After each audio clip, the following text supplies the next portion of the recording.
भोजपुरी श्रोता समाज के आप सबके घर के लड़का भाई भतीजा आप सबके बेटा हम भोजपुरी गायक आशिक बाबू तमाम भोजपुरी दर्शक लोग के है जितना भैया चाचा बुजुर्ग बाबा लोग बैठल बनी सबके नीचे से चरण छू गोर लगत एक बार ताली बजा के है लड़का के आशीर्वाद दी।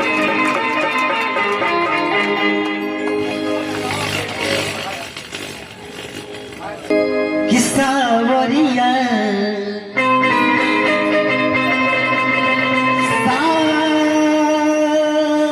सावरिया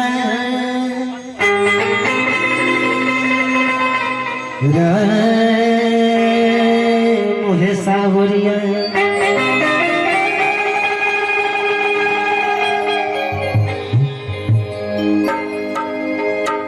हमनी के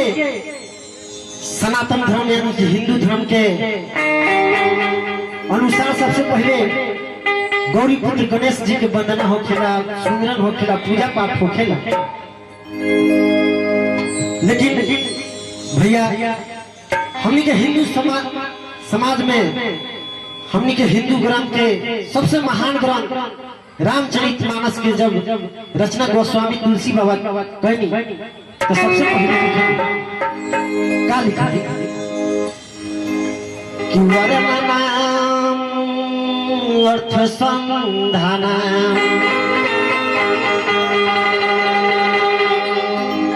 रासाना छंद सापी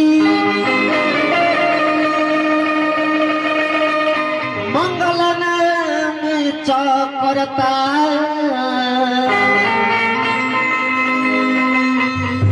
देवानी विनायक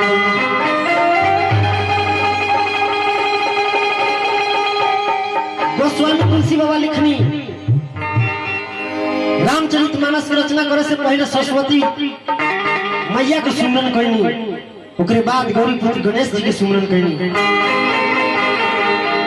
यही से हमनी के गावे वाला, बजावे वाला, पढ़े वाला, लिखे वाला लड़का सबसे पहले माई सरस्वती से पूजा पाठ करेला, सुमरन करेला। कहता कैसे ये माई भाई लेकिन कहता मैया हो एक बार प्रेम से बोली शारदा मैया की बड़ी हाथ उठा के जयकारा लगाई। लेकिन कहता हे बिना धारी